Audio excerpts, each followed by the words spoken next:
Bonjour. Bonjour, Dominique. Hello, Mel. OK. Donc, bonjour à tous. On a en fait entamé une très bonne retraite. On a eu des bons conférenciers, on a des bonnes conversations. Et puis, on a eu un bon été également. Pour ma part, à travers l'été, j'ai été partout à travers le Canada, également 2 fois en Europe. Et notre focus, c'est quoi? C'est vraiment travailler sur le fait de protéger des emplois alors qu'on sait qu'on a des tensions commerciales avec les États-Unis, la Chine, mais aussi pour créer des emplois. Et qu'est-ce qu'on fait présentement? Bien, on travaille certainement sur le fait d'avoir une stratégie industrielle sur la défense, donc créer des emplois via nos investissements en défense. On travaille également sur ce rapprochement avec l'Europe, rapprochement aussi avec certains pays de l'Asie, pour être capable de diminuer notre dépendance par rapport au commerce avec les États-Unis. Et finalement, ce qu'on fait, c'est on travaille beaucoup aussi sur la création de grands projets. Je passerai la parole à mon collègue par la suite. So, in English, it's good to see you. The stairs, huh? I just go I'm glad I can catch my breath. The flight of stairs. Good idea you started, Mel. Why are you out of breath? I don't know. Okay, so we had a good summer. We are having here a very productive retreat. We had different people coming in, talking to us, and also we're working on different issues that are really important to Canadians. When thinking of what we've gone through the summer, for my part, I've traveled a lot the country, meeting with different workers and different industries, some affected by the tariffs, others also that are much more in sectors that are going through a lot of growth. And also I went 2 times to Europe, Sweden, Finland, and afterwards in Germany. And what our government is really focused right now is obviously on the economy. So we need to protect jobs and we need to create some at the same time. And we're doing that through 3 different ways. The first one obviously is defense, because we're increasing our investments in defense. And while we're doing that for our strong, brave Canadian men and women serving our armed forces, at the same time we're doing it to create jobs. And that's why we're working on a defense industrial strategy and want to be using procurement to be able to create jobs in our country. The other thing that we're working on is obviously to be closer to Europe and to closer to certain countries in Asia, because we know we're too dependent on the U.S. when it comes to trade, and that is clearly a focus of what we're doing as a government. And finally, last thing is we need to make sure that we are working on major national projects, and to that regard, after you, my dear friend, Dominic. So, merci Mélanie. Bonjour tout le monde. J'espère que vous m'avez manqué autant que je vous ai manqué au fil de l'été. Je suis tellement content de vous revoir ici pour la session de planification du Conseil des ministres. Mélanie a un peu donné le contexte. Évidemment, nous discutons depuis hier des enjeux économiques. Nous avons entendu M. Léger, je pense qu'il vous a parlé hier soir, fort intéressant en termes de tendance d'opinion publique au Canada. Nous avons entendu des présentations des économistes en chef d'une des grandes banques. Aujourd'hui, notre collègue est en train de parler du contexte économique. Il vous a parlé ce matin, François-Philippe. Alors, ça demeure l'enjeu principal de nos discussions. Mélanie a fait référence des projets d'importance nationaux. Nous avons annoncé la semaine passée l'ouverture et la nomination d'un PDG, Mme Farrell, pour le bureau de projet qui va être situé à Calgary. Mélanie gave, I think, the economic focus of our conversations.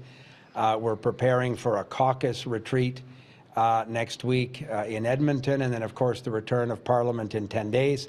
But all of our work is focused on economic questions and economic issues that are of the highest concern for Canadians.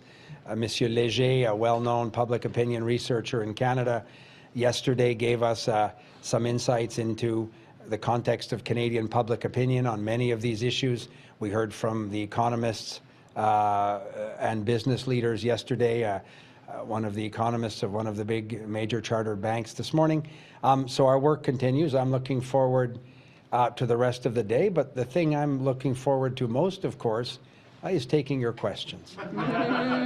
So avec ça, vous avez des questions pour Mélanie ou moi? Ashley, how are you? Good. Minister LeBlanc, Minister LeBlanc, after your discussions in Washington with the Trump administration, as well as Mr. Sabia's discussions, is there any sign from the Trump administration that they're open to easing up tariffs that are hitting some Canadian sectors hard? So that remains obviously a key focus of our efforts. The Prime Minister, I think, spoke to you yesterday. There are tariffs on certain highly important economically for Canada sectors: steel, aluminum, automobiles, softwood lumber.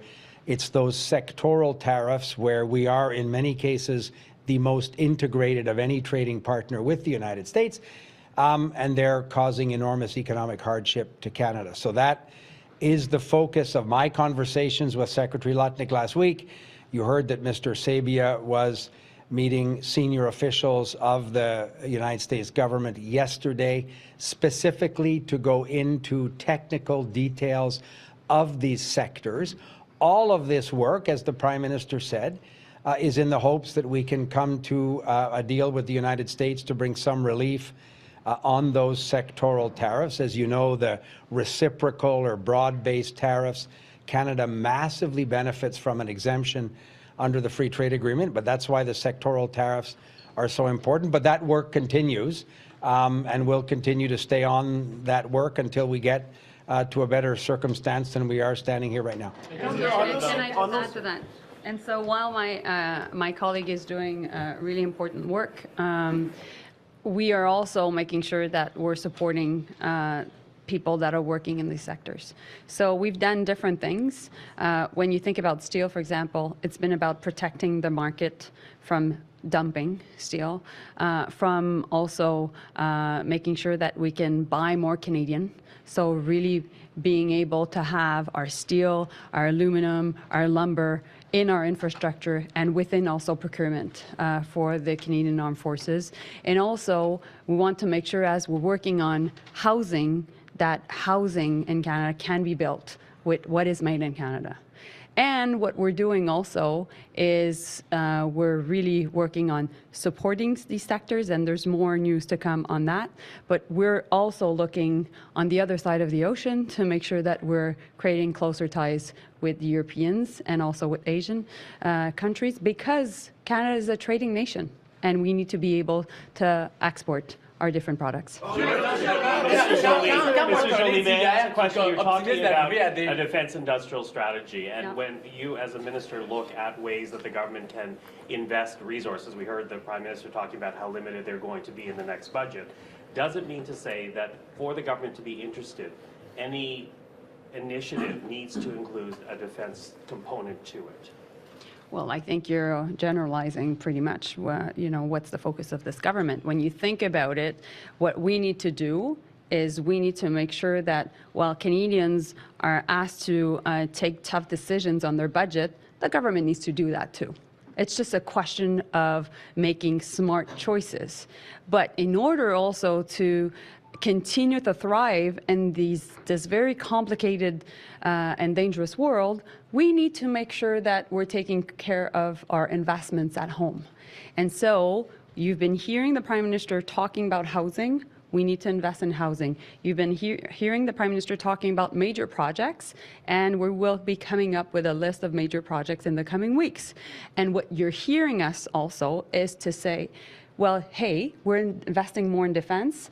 While we're doing that, while we've increased also the salaries and the benefits of our Canadian Armed Forces, while we're increasing also our presence in the Arctic, et cetera, we need to make sure that we're building back capacity, industrial capacity in Canada. And for a long, long time, we didn't use the power of procurement for defense for our Canadian Armed Forces as a way to leverage jobs in our country. And we're the only G7 country that doesn't have a defense industrial strategy. That time is up, and we're working on it. Monsieur Leblanc, quand Marc Carney dit hier qu'il semble optimiste d'arriver à de petits accords avec les Américains, qu'est-ce que ça veut dire, des petits accords? Ben, c'est une série d'améliorations dans la position actuelle sur des secteurs de l'économie aussi importants que l'aluminium, l'acier, le bois d'œuvre. Comme le premier ministre a bien expliqué, à cause de l'entente de l'ACEUM que les Américains ont respectée avec leurs tarifs réciproques, la très grande majorité, énormément élevée, de nos exportations vers les États-Unis ne sont pas sujets à des tarifs douaniers. Cependant, comme ils ont appliqué à tous les autres pays du monde, il y a certains secteurs où nous voyons un impact inquiétant, l'acier, l'aluminium, les automobiles, le bois d'œuvre est pour des raisons différentes, mais aussi une grosse inquiétude pour nous. Ça donne que c'est les secteurs où l'économie canadienne est le plus intégrée avec l'économie américaine de tous leurs autres partenaires commerciaux. Alors, voyez-vous le défi dans ces secteurs-là, nous avons intégré depuis des décennies des chaînes d'approvisionnement, c'est très bien connu. Et là, même dans leurs accords avec d'autres pays, ou l'Union européenne, par exemple, ils n'ont pas reculé sur ces tarifs sectoriels.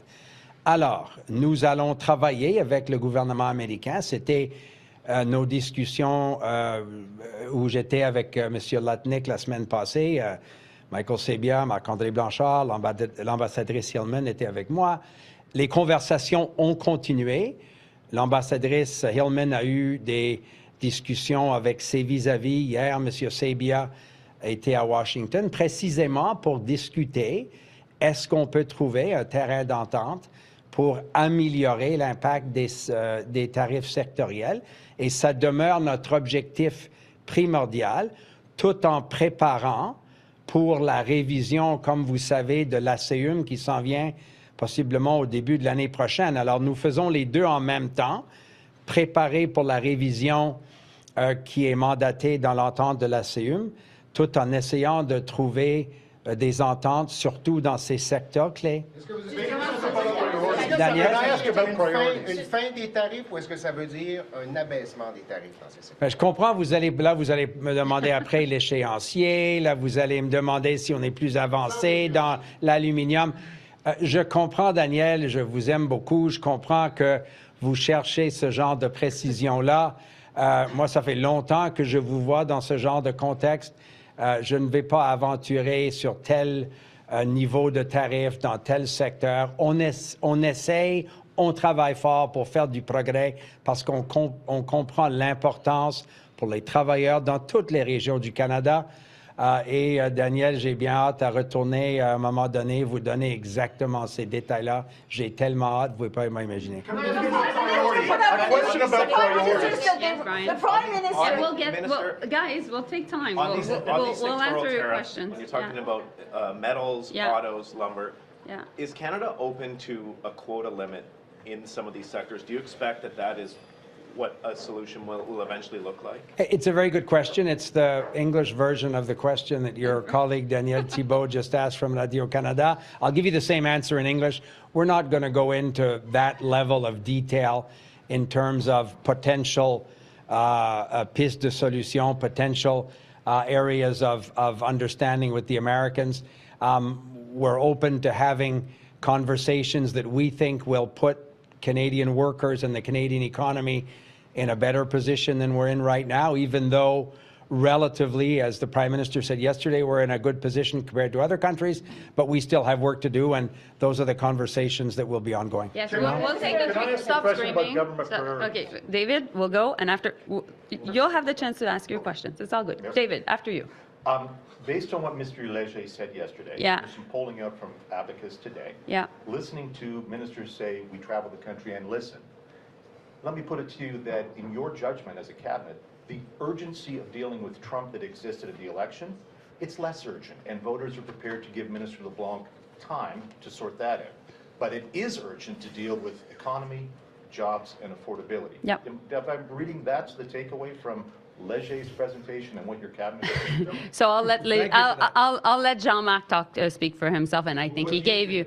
Well, I think that people want us to be in action mode, and I think that there is urgency, and particularly when it comes to the economy.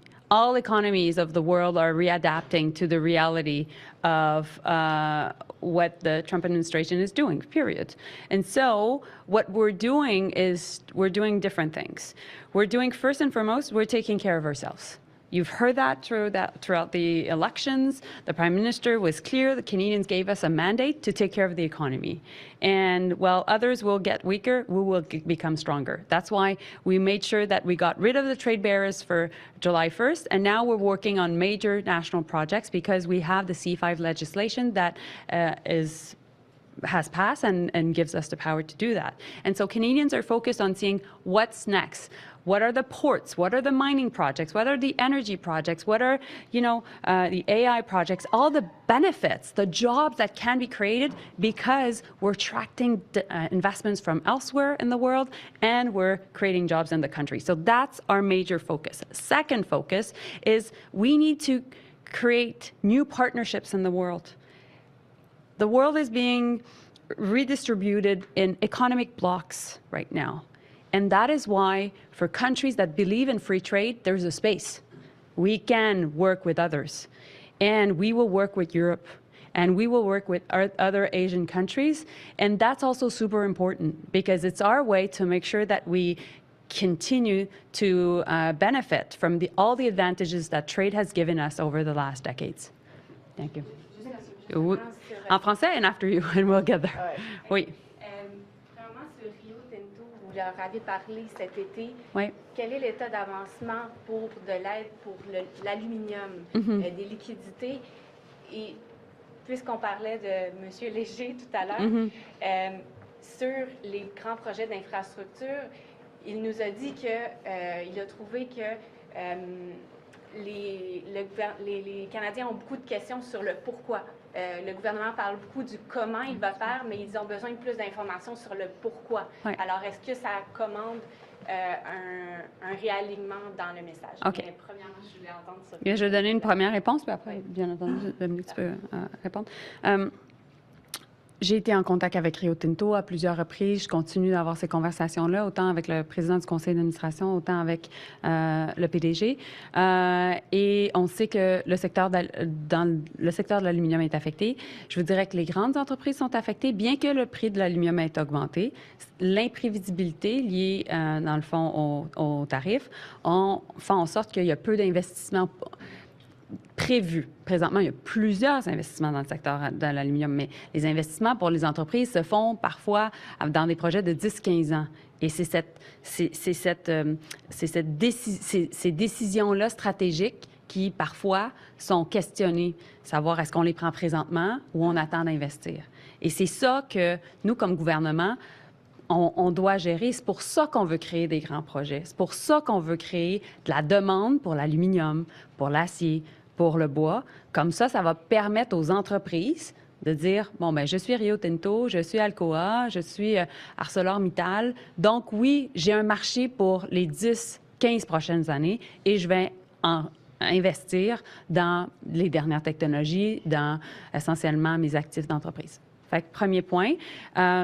Et il y a une différence aussi entre les grandes entreprises et les plus petites entreprises. Et ce qu'on voit, c'est que les petites entreprises sont aussi affectées par cette imprévisibilité-là. Et donc, on doit être là pour les aider. On va avoir plus d'annonces sur ces questions-là dans les prochains jours. Mais ce que je peux vous dire, c'est que les travailleurs dans le secteur de l'aluminium sont aussi importants que les travailleurs dans le domaine de l'acier, sont aussi importants que les travailleurs dans le domaine du bois d'œuvre. Finalement, sur la question d'expliquer les problèmes pour arriver à des solutions, bien, en politique, c'est toujours le défi de pouvoir parler et expliquer tout à fait ce qu'on fait, mais je pense que les gens comprennent présentement que notre trop grande dépendance aux Américains a fait en sorte de nous créer un défi économique. Et donc, il y a certains secteurs qui sont affectés, mais l'imprévisibilité, de façon générale, fait en sorte aussi que c'est plus difficile pour les entreprises d'investir et de créer des emplois. Donc, on doit être là pour créer ces opportunités économiques-là et donc des grands projets. Non, ben, non, moi je... M. Léger disait que... Oui, j'ai entendu votre question. Les Canadiens sont ne comprennent pas le pourquoi, donc... Je comprends. Pourquoi c'est... Dans la campagne électorale, M. Carney a été très clair qu'on allait se donner les outils nécessaires pour faire des projets nationaux de nouveau. Le Parlement a adopté le projet de loi. On était très contents. Monsieur Carney a dit au cours des prochaines semaines, vous allez avoir la première liste de projets que nous pourrions désigner. Et c'est en voyant, par exemple, le mélange extraordinaire de projets potentiels dans différents secteurs et dans toutes les régions du pays, je pense que les Canadiens vont, à ce moment-là, comprendre davantage les raisons économiques que Mélanie a évoquées. Mais le Canada a besoin d'agir vite. C'était un mandat que nous avons reçu des Canadiens lors des dernières élections. Le Parlement était d'accord en passant un projet de loi. Alors, nous avons mis des morceaux en place cet été pour qu'on puisse agir vite. Et bonne nouvelle, au cours des prochaines semaines, vous allez avoir encore davantage des exemples de notre travail important dans ce domaine-là. Et ça va, je pense, combler un peu ces questions qu'on comprend que les Canadiens se posent. We have about 5 minutes left, so maybe Judy and Laura. Yeah, go ahead, Judy. All right. In the Prime Minister's news release, he also talked about the fact that there was going to be discussions about retooling and diversifying. Yeah. In regards to retooling and those key sectors, what are you going to retool and how? I'm talking steel, aluminum, but specifically autos. Retool to build what?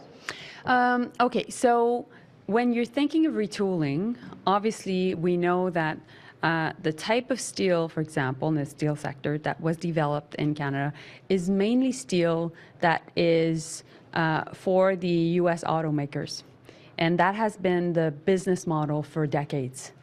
What we need to make sure is that our steel plants, which are really, really important, I've been saying they're the crown jewels of our manufacturing sector. And we can't think that Canada can have a strong national security if we don't have steel made in Canada. So, of course, we need to help them pivot, retool. And they need to be able to do the type of steel that is required for building houses. They need to be able to do the types of steel that is required for, major rail projects, major port projects. And they need to be able to make the type of steel that is really important for the defense industry, maybe aerospace, or also the type of steel that is important for shipbuilding, for our shipyards that are supporting our armed forces. That's the type of thinking we're putting on the table. That's our industrial way. That's part of our industrial strategy. So that way, the men and women that have been working in the steel sector can continue to have a job, but knowing that their job will be much more resilient to anything that can happen south of the border. Par rapport à la renégociation de l'ALENA, Yeah. est-ce que c'est dans le domaine des possibilités, vous pensez que, est-ce que ça fait partie de vos scénarios que vous étudiez, que les Américains se retirent carrément du libre-échange?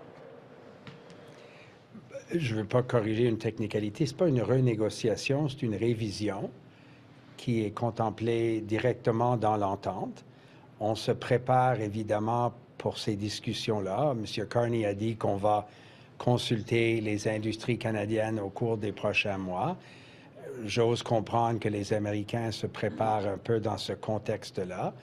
Nous n'allons pas imaginer tous les actions potentielles du gouvernement américain. Nous allons préparer la partie de la conversation canadienne pour arriver à cette table de révision, préparée pour toutes les éventualités, mais pour essayer d'avoir, dans la mesure du possible, la meilleure entente qui va continuer la prospérité économique des deux côtés de la frontière. Minister LeBlanc, you mentioned Hi, off the Laura. top. Hello. Minister, you mentioned off the top that Mr. Sabia was there to explain the technical elements to the Americans. Like, can you? To discuss, I think I would have. I wouldn't presume. Discuss, Yes. but what, like, are they not getting certain things about how this is impacting our country? And then I also wanted to ask you about Doug Ford and Premier Ford, who I know you're tight with, who did his Crown Royal viral moment and worried. Did it go viral? He went on his shoes. I saw that. Yeah. I mean, he said he's worried his elbow's down now. He wants to keep fighting. He's taking a more aggressive approach. Is this actually helping your cause, or should he maybe step back a little bit? So two questions there. Mr. Sabia, in our discussions last week with Secretary Lutnick, in the boardroom at his Commerce Department offices were very senior officials of his department. Ambassador Hillman was with us, as was Mr. Sabia and Marc-André Blanchard. And at the end of that meeting, there was an agreement amongst all of us that we would pursue technical discussions in the context of going over different sectors where Canada believes we can come to an agreement that would be in the economic interest of both countries.